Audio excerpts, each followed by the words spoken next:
ETF를 샀어요. 뭐 언택트 해갖고 이제 뭐 카카오 뭐 네이버 이렇게 쭉 들어가 있어요. 제가 이제 1월 1일에 샀다 쳐요. 네. 근데 5개가 합해보니까 한 20% 올랐어요. 2월 1일에 평균. 보니까. 그럼 제가 1월 1일에 들어갔다가 2월 1일에 나오면 네. 얘는 제가 20% 먹는 거예요? 거의 그 정도 먹는 네, 거의 그 정도. 근데 예를 들어 이 ETF에서는 그 수익 실현을 안 했을 거 아니에요. 왜냐면 1월에 나랑 똑같이 들어가서 샀다가 2월 1일에 똑같이 판 게 아니라 네. 그 ETF 운용하시는 분들은 좋은 질문이다. 뭐 예를 들어 뭐 한 12월에 샀다가 뭐 5월에 팔 건데 그때 막 손해를 뭐 보거나 뭐 이럴 수도 있을 거 아니에요. 그게 이제 상관없나 보네. 뭐 사실은 자, 첫 번째 질문. 내가 ETF로 샀는데 그 ETF에 5개 종목이 있다. 근데 그 5개 종목이 다 20%씩 올랐다. 그럼 내가 ETF 팔고 나오면 난 20% 먹는 거냐? 정답은 yes. 맞습니다. 그런데 거의 비슷하게 먹는 겁니다. 이게 지금 어떤 부분 헷갈리는 거냐 하면은 그 ETF는 Exchange Traded Fund입니다. 그래서 펀드를 사고 파는 거예요. 그래서 나의 손익은 무엇으로 결정되냐 하면 예를 들어서 이게 지금 코덱스 200이잖아요. 그럼 내가 만약에 28,110원에 사서 28,115원에 팔았다. 그럼 나는 5원 이익인 거예요. 뭐 28,065원에 사서 28,115원에 팔았다. 그러면 50원 이익이겠죠? 나는 펀드를 사고 파는 거예요. 그 펀드에 내재 가치가 있겠죠. 이 코덱스 200이면 이제 200개 종목들을 들고 있으니까 그 내재 가치가 있는데 그 내재 가치에 따라서 이 가격도 실제 거의 리얼타임으로 변합니다. 만약에 그 괴리가 있으면 실제 이게 누군가 예를 들어서 호가를 이만큼 올려서 사버렸다. 근데 실제 그 가치는 28,100원이다. 그러면 이거 공매도 하면 되잖아요. 이해 가십니까? 그래서 나는 이 펀드를 사고 파는 거고 이 펀드를 사고 파는 거에 의해서 그 사고 파는 가격에 의해서 나의 손익은 결정되는 거다. 그 펀드는 아까 그리고 수익 실현 안 했을 수도 있지 않았냐 그렇게 얘기했는데 정프로가 당연히 수익 실현 안 하죠. 왜냐하면 ETF라는 거는 그 ETF가 해산되기 전까지는 그 비중대로 계속 그냥 맞춰가는 거지. 거기서 ETF가 그 설정 해제에 따라서 사고 파는 것만 있지. 아, 이 종목이 나쁘니까 이제 이거 팔아야지. 저 종목이 나쁘니까 이거 팔아야지. 이게 좋아 보니까 이거 더 사야지. 그런 거 없습니다. 궁금했던 게 하나 있어요. 네. 코스피 지수를 그대로 따라가는 ETF가 있잖아요. 네, 그렇습니다. 그럼 그거를 사는 이유는 코스피 지수에 안에 있는 그 수많은 종목들 그걸 다 내가 일일이 비중 조절해서 조금씩 사면 아주 귀찮으니까 네, 맞습니다. 그냥 ETF를 한 덩어리 이렇게 사는 거 네, 아니겠습니까? 네, 맞습니다. 그럼 제가 ETF를 한 덩어리 사면 그 뒷단에서는 그거와 똑같이 그 일일이 모든 종목들을 다 그렇게 사서 즉 내가 코스피를 추종하는 ETF를 매수를 하면 그 효과로 코스피 지수가 올라가는 효과가 있어요? 아니면 코스피 지수와는 무관하게 따로 내기하고 있는 거예요? 사실 자, 이프로님 두 번째 질문. 내가 ETF를 샀을 때 ETF 구성 종목들이 올라가느냐. 그러니까 내가 ETF를 많이 사면 ETF에 들어가 있는 종목들이 올라가느냐. 아니면 나는 ETF 가격이랑 그 ETF에 들어가 있는 종목들의 가격들하고는 상관없이 나는 ETF 가격으로 따로 내기하고 있는 것이냐. 후자가 정답이죠. 내가 ETF를 샀다고 ETF 구성 종목들이 올라가지 않습니다. 왜냐하면 내가 사고 파는 거는 펀드 해당 ETF를 사고 파는 거예요. 자, 다시 한번 코덱스 200으로 올게요. 내가 이거를 사고 파는 거예요. 이 펀드를 28,110원에 샀다가 28,115원에 팔았어요.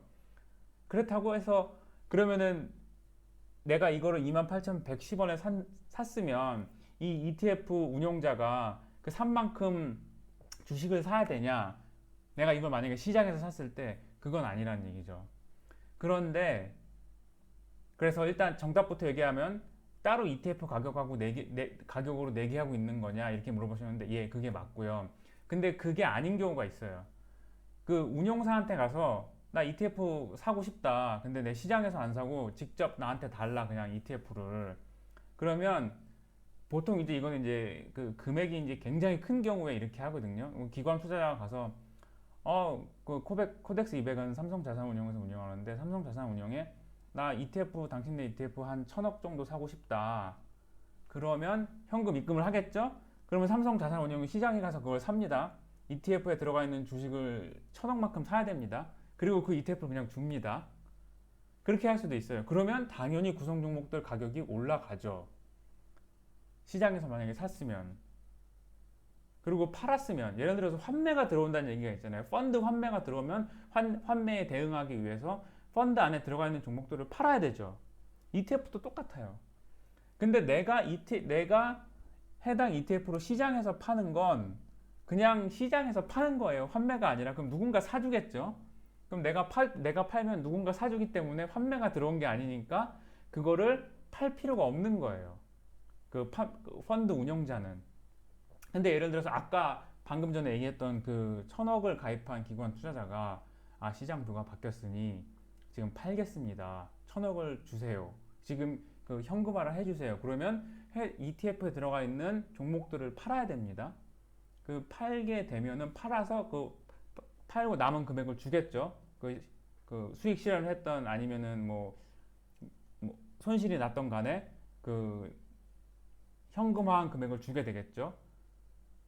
그래서 이거를 다른 점은 뭐냐면 이렇게 2차 유통 시장에서 이런 그 거래소에서 직접 사고 파느냐 아니면은 그 자산운용사한테 가서 직접 가입하고 거기서 직접 파느냐 이게 다른 점입니다. 물론 그럼 자산운용사에 가서 직접 하려면 최소한 그 1CU라 그래서 크리에이션 유닛이라고 하는 단위가 있어요. 그 ETF마다. 근데 그 기준으로 해야 됩니다. 그리고 이제 뭐 다 받아주는 건 아니고요. 최소한 이제 그 미니멈 금액이 있죠. 그러니까 뭐 굉장히 큽니다. 기관 투자자들 용인데 그 정도 하겠다. 그러면은 시장에서 안 사고 직접 운용사한테 바로 살 수도 있습니다. 코스피 지수와는 무관하게 따로 내기하고 있는 거예요? 사실 그 ETF 거래량이 사실 이따 뭐 시장을 잠깐 말씀드리면 코스피의 한 배짜리는 그런 효과는 없을 것 같아요. 제 생각에 이제 그 종목의 구성을 맞추기 위해서 운용적인 일단의 뭐 방법인데 사실은 선물을 이용할 수도 있고 예. 그렇지 않습니까? 그래서 그런 부분들에 있어서 시장 임팩트는 없는데 레버리지나 인버스 2X는 시장 임팩트가 따라올 수가 있습니다. 예, 왜 그러냐면 일례로 이제 극단적인 예가 그런 얘기 거겠죠. 그러니까 인버스 2X는 떨어져야 제가 그거의 2배 이렇게 그렇죠. 예. 먹게 되는데 사실은 그러면 2%가 떨어졌다고 하면 100이었던 사람은 104를 줘야 되지 않습니까? 그렇죠. 4% 수익이 수익을 생기겠죠. 줘야 되죠. 정프로님 졸리세요. 그러려다 보면 저희가 이제 하는 행동이 그래서 이쪽 포지션이 있어야 되잖아요. 그러면 이제 보통 선물로 곱하기 2배 증거금을 가지고 이제 마이너스 200을 가지고 있거든요. 저희가. 네. 예. 그래서 여기서는 떨어져야 이제 선물 매도니까 떨어져야 수익이 나니까. 그렇죠. 예, 이렇게 되는 겁니다. 근데 104를 맞춰주려면 결국 저희가 가져야 될 포지션은 사실은 마이너스 208까지 가야 되거든요. 그래서 이때 저희가 하는 게 이 리밸런싱을 하면서 보통 시장에다가 선물 매도를 더 많이 하게 되죠. 그게 그래서 보통은 6배까지 이제 산식이 있는데요. 6배 효과가 납니다. 왜냐하면 200이었던 건 마이너스 196이 됐고 이미 매도 쳐놓은 것들은 플러스. 자, 여기는 조금 어려운데 그 코덱스 200 같이 지수를 그대로 따라가는 거는 그 당연히 아까 이제 제가 이제 그 대답 드린 대로인데 그 인버스랑 그 레버리지 같은 경우는 예를 들어서 내가 100만 원을 샀을 때 200만 원 산 만큼 올라가야 되는 거잖아요. 그 레버리지는. 그리고 인버스는 내가 100만큼을 샀을 때 떨어진 만큼 난 이익을 받아야 되는 거잖아요. 그럼 어떻게 하면은 떨어진 만큼 내가 이익이 나나요? 내가 주식을 숏을 쳐야 되는 거예요. 공매도를 해야 되는데 그렇게 못 하죠. 제가 알고 있기로는 그 인버스 중에 공매도를 실제로 하는 ETF는 없는 걸로 알고 있는데 혹시 만약에 그런 걸 알고 있다 그럼 댓글 남겨주시면 제가 더 공부해서 영상을 올려드리도록 하겠습니다. 그 레버리지나 인버스나 둘 다 뭐를 이용하냐면 코스피 200 선물을 이용해요. 그래서 코스피 200 선물을 이용하는데 선물하고 현물하고 가격이 이제 일정한 괴리차를 가지고 움직이는데 물론 이제 만기 때마다 다르고 해당 만기에 배당이 있느냐 없느냐에 따라 다른데 일반적으로는 선물 매도나 매수를 했을 때 그게 이제 그 베이시스가 어느 정도 트리거링 포인트 이상으로 올라가거나 내려가서 차익 거래를 유도하지 않는 이상은 선물로 거래하는 거는 현물에 지장을 주지 않는다.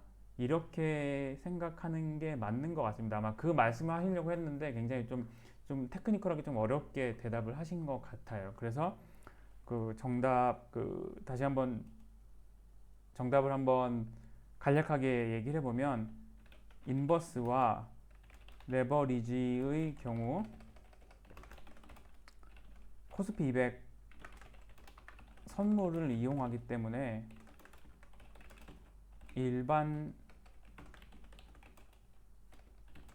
일반적인 경우 시장에 영향을 미치지 않지만 해당 매매로 인해 예를 들어서 뭐 급하게 많이 사거나 아니면 급하게 많이 팔거나 해서 그 프로그램 차익 거래 경우 영향이 있을 수도 있다. 이렇게 하면 되겠네요. AUM이랑 AUM은 뭐예요? AUM이 이제 저희 이제 수탁구라고 표현하는데 총 그 금액 이거의 가치 아까 NAV라고 제가 표현드렸죠. 그러니까 얼만큼 이게 8천억 정도 되는 금액인데요. 저게 이제 고객이 8천억 맡긴 돈. 예, 맞습니다. 네. 그렇게 이해하시면 좋을 것 같고요. AUM은 Asset Under Management의 약자입니다. Under Management의 약자입니다. 그래서 수탁고가 아니라 그 펀드의 규모죠. 펀드의 규모라고 생각하는 게 조금 더 정확하고요. 그 돈을 예를 들어서 1,000억을 맡겼는데 시장이 빠져서 800억밖에 안 남았다. 그러면 AUM은 800억인 거예요. 근데 그게 다시 올라가고 뭐 2,000억이 됐다. 시장이 많이 올라서. 그럼 AUM은 2,000억인 거예요. 근데 아까 이제 김프로님이 고객이 맡긴 돈이라고 그랬잖아요. 그럼 고객이 맡긴 돈은 1,000억이거든요. 그래서 고객이 맡긴 돈이라기보다는 펀드의 규모, Asset Under Management라고 이해하는 게 조금 더 정확합니다. 미리 공개돼 있는. 예, 맞습니다. 예. 다음 거 한번 보죠. 예, 여기에 또 코로나 이전으로 재밌는 주식입니다. 이 제스라고 하면 이게 야, 제트기 딱 이거 뭐 많이 생각하시면 회복 못했네. 예. 제츠. 기업이 아니라 여러 기업들을 한 바구니에 넣어놓은 ETF 이름이 제츠다. 항공사, 비행기 제조, 보잉 같은데 공항 맞습니다. 터미널 이런 거. 이게 보시면 되게 재미있는 현상이 조금 일어났어요. 사실은 비행기가 안 떴죠, 코로나 이후에. 그래서 저희도 가끔 보면 자, 여기서는 이제 현재 미국에 상장돼 있는 제츠라는 ETF 차트를 이제 보여주시는데 여기 지금 200 언저리에 있거든요. 이게 5월 정도까지의 시세인데 그냥 야후 파이낸스 이렇게 들어가시면 이렇게 시세 보실 수 있습니다. US 글로벌 제츠 ETF라고 돼 있죠. 근데 여기 시세가 여기 15분이요. 왼쪽이거든요. 왼쪽 좌측의 Y축이 시세고 우측의 오른쪽 우측이 AUM이네요. 자, 그러면 이게 올라갔다가 21.94까지 올라갔다 이렇게 빠졌습니다. 여기 그냥 요 주소는 제가 달아드릴게요. 영상에. 그냥 야후 finance.yahoo.com 들어가시면 되고 뭐 5일치, 6개월치, 5년치 이렇게 다 쉽게 볼 수 있습니다. 그리고 여기 풀스크린 누르시면은 조금 더 크게 또 되고 한국 사람들한테는 이제 봉 차트가 좀 익숙하죠. 그래서 그것도 같이 볼 수 있습니다. 야후 파이낸스입니다. 야후 파이낸스. 네, 여기입니다. 네, 700만 불이면 뭐 사실 근데 이렇게 거래량이 적은 것들은 LP가 있어도 거래하기 어렵나요? 즉 살 때 괜히 비싸게 줘야 되고 마치 전원주택 사고 팔듯이 뭐 팔 사실 때도 한국에 많이 아까 제가 섞어야 400개 이상의 ETF가 상장됐다라고 이렇게 이상의 ETF가 상장됐다라고 말씀드리지만 네. 방금 말씀드린 이프로님 말씀하신 게 사실 좀 문제 부분이 있죠. 왜냐하면 NAV에 맞춰서 나는 이 가격에 사고 싶은데 호가가 거래가 없어. 호가가 매물도 없고 없고 매수도 또는 없고. LP가 이걸 다 될 수는 뭐 정말 조그만 종목까지 다 됩니다. 왜냐면 호가 이제 돼야 되는 의무가 있기 때문에 되긴 하는데 그렇게 촘촘하지 않을 수가 있어요. 그래서 그런 거는 뭐 전원주택이라고 표현하셨는데 약간의 그 당일 매매할 때는 분명히 호가에서의 왜 안 되죠? 이렇게. 그게 LP도 해야지. 사실은 LP가 해줘야지. 의무할 수 있는 정도의 딱 그거는 정해져 있죠. 근데 그거를 손해 아까 제가 이게 어떻게 증권사 LP도 자기의 북 안에서의 어떤 손익을 생각을 해야 되는 부분들이고 거기에 발생되는 수수료까지 감안을 해야 되는데 그런 것들은 이제 그리고 이제 자금이 이제 북 안에 무한정 있는 게 아니어서 이것도 다 나눠놔야 되지 않습니까? 그런 뭐 이유 질문 때문에 예리하세요. 정확히 되지는 그 규모가 작은 ETF는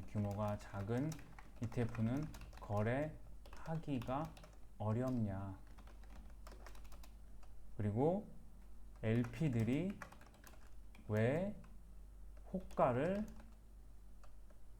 촘촘하게라고 얘기해야 될 것 같네요. 촘촘하게 또는 이제 그 좁혀서 되지 않느냐.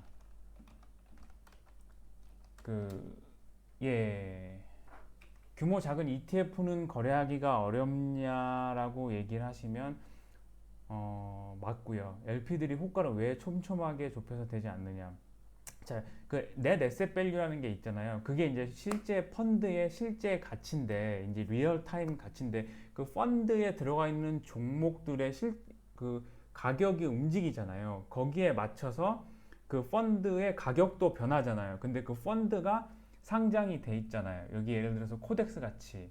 근데 이런 것들은 코덱스는 거래하는 사람이 굉장히 많아요. 코덱스 200 같은 경우에 총 시가총액이 지금 5조잖아요. 5조나 되잖아요. 그래서 이게 지금 한국에서는 가장 큰 그 시가총액이 가장 큰 그 ETF거든요. 그러니까 이 ETF가 들고 있는 코스피 200 종목들의 시가총액이 5조라는 거예요. 그런데 이거는 200 같은 경우는 LP가 없어도 거의 시장 참여자들만으로 해도 이렇게 촘촘하게 다 돼 있습니다. 근데 이제 물론 한호가가 5원인데 이거 주식 같은 경우는 2만 원대가 되면은 한호가가 50원이거든요. 그런데 ETF는 그 50원씩 하면은 너무 큰 한호가가 이제 너무 크잖아요. 그래서 이제 5원으로 이렇게 호가를 촘촘하게 나눠놨어요. 그러면 여기 이제 현재 지금 제 이 HTS 상에서는 LP 효과가 안 보이는데 아마 있으시면은 HTS 있으시면은 LP 효과를 클릭하면 LP 효과를 이제 볼 수가 있습니다. LP가 어디다 효과를 대고 있는지. 근데 요런 경우 같은 경우에는 뭐 바로 여기다 댈 수도 있고 여기도 바로 매수 1호가 매도 1호가에 댈 수도 있는데 근데 만약에 시장이 뭐 변동성이 좀 커지거나 하면은 그 LP가 그 호가를 조금씩 벌립니다. 그게 왜냐하면 그 거래소에서 LP라는 거는 거래소에서 지정을 해서 이러이러한 시간대에 이만큼의 호가를 대세요라고 그 의무를 부과한 겁니다. LP한테. 그래서 그 의무가 아닌 시간에는 안 돼도 되는 겁니다. 그리고 특정한 또 조건이 있습니다. 예를 들어서 뭐 언제부터 언제까지는 뭐 시장 시작하고 나서 즉시부터는 안 돼도 되고 뭐 9시 10분, 20분 뭐 요때부터 이제 LP가 들어오는 경우도 있고 시장 끝날 때는 또 LP가 안 들어오는 시장 장중에는 계속 되다가 시장 끝날 때는 또 안 되는 경우도 있고 이제 여러 가지 이제 그 LP에 관해서 ETF LP에 관해서 한국 거래소에서 그 의무를 부과하는 게 있는데 그거만 하면 되는 거기 때문에 LP들은 항상 그거 이상은 보통 안 하려고 합니다. 왜냐하면은 자기네들이 손실 보면서 할 수는 없잖아요. 그래서 그 LP 호가라는 것은 만약에 매수 호가는 넷 에셋 밸류보다 조금은 낮게 한 팅이라도 낮게 하려고 하고 매도 호가는 넷 에셋 밸류보다 한 조금씩이라도 높게 이렇게 주문을 내려고 하는 게 일반적이죠. 근데 마음이 급해요 제가. 아니 이거 왜 해외는 어떻게 찾아요? 해외 같은 경우도 사실 근데 좀 다르죠. 찾기 어렵구나. 예. 근데 이제 해외는 제가 봤을 때는 가장 그래도 편하게 하실 수 있는 부분들은 그냥 그 리서치가 이렇게 잘 정리된 리포트들이 좀 많이 나오거든요. 아, 그래서 우리 안 주잖아요 그런 우리한테. 부분들을 좀 참고하시는 게 좀 좋을 것 같고요. 일반인 투자자들이 어떻게 그거 접근합니까? 그러면 앞으로 제가 일주일에 하실래요? 5개씩 이렇게 좀 보내드릴 테니까 그 5개씩. 아니 근데 보시는 그 것도. 노하우는 없나? 아까 자, 그 해외 ETF도 여기 있습니다. 그 그냥 야후 파이낸스 가신 다음에 그냥 ETF라고 검색을 이렇게 입력을 하시잖아요. 그러면 여기를 보시면 됩니다. 탑 ETFs US 나오잖아요. 그럼 이제 미국에서 거래되는 그 많은 ETF 중에 뭐 거래량 기준으로 아니면은 그 지금은 저는 이제 그날 많이 오른 ETF 기준으로 이제 그 기본 정렬이 되어 있는데 이렇게 다 나옵니다. 그래서 찾아보시면 되고, 그리고 해외 거 하실 때는 꼭 공부를 좀 많이 하셔야 돼요. 정확하게 무슨 ETF인지 이해를 하셔야 돼요. 예, 클릭하고 들어가셔도 여기 나오거든요. 그러니까 요거 같은 경우는 굉장히 좀 작잖아요. 넷 에셋 그 이게 밀리언이니까 8,600만 불이면 얼마죠? 한 9천억 되는 건가요? 좀 작은 ETF죠. 그래서 좀 주의를 하셔야 된다. 네. 그리고 이제 볼륨도 여기는 49,000주가 거래됐고, 그 다음 거는 이제 뭐 모게지 리치 인컴 ETF는 37만 주가 거래됐고, 요거는 규모가 요거는 조금 크네요. 네, 1억 3,600만 불. 네. 아까는 9천만 불이 아니라 900억이죠. 1억 3,600만 불이면은 이게 한 1,500억 정도 되는 거네요. 네. 자, 그래서 해외 ETF 관련해선 그 역시 finance yahoo.com에서 ETF 입력, 그리고 그 하단에 입력 결과 그 드롭다운 메뉴를 누른다. 이렇게 하시면 되겠습니다. 제가 요 굉장히 좋은 에피소드 132 글로벌 ETF 그것이 알고 있다, 굉장히 좋은 거였는데, 약간 ETF가 사실 조금 어려운 부분이 있어요. 일반 그 R 주식이라 그러잖아요. 그런 주식 대비 조금 어려운 부분이 조금 있고, 테크니컬하게 좀 들어가야 되는 부분도 있고, 여러 가지 규제나 이제 그 거래소 규정 이런 것들도 좀 있고 해서 약간 이해하기 어려우셨던 분들이 좀 있었을 것 같아요. 저도 좀 공부를 좀 해야 되는 그런 주제였거든요. 제가 이제 ETF를 처음에 이제 접할 때. 그리고 근데 다행히 이제 이프로님, 정프로님이 적재적소의 질문을 아주 잘 해주셔서 보신 분들이 도움이 많이 됐기를 바랍니다. 저는 이 6개의 질문에 관해서 많은 분들이 아마 혹시 궁금해하지 않았을까라는 생각으로 지금 이렇게 답변을 한번 만들어 봤는데요. 혹시 만약에 이거 말고 더 나는 궁금한 게 있다, 그럼 댓글 달아주시면 제가 알아보고, 아니면은 뭐 바로 답변할 수 있는 거는 바로 영상을 만들어서 올리도록 하겠습니다. 다시 한번 클릭해 주셔서 감사드리고, 내일 하루도 힘찬 하루, 성공하는 한 주 보내시기 바랍니다. 이상 뱅커형이었습니다. 감사합니다.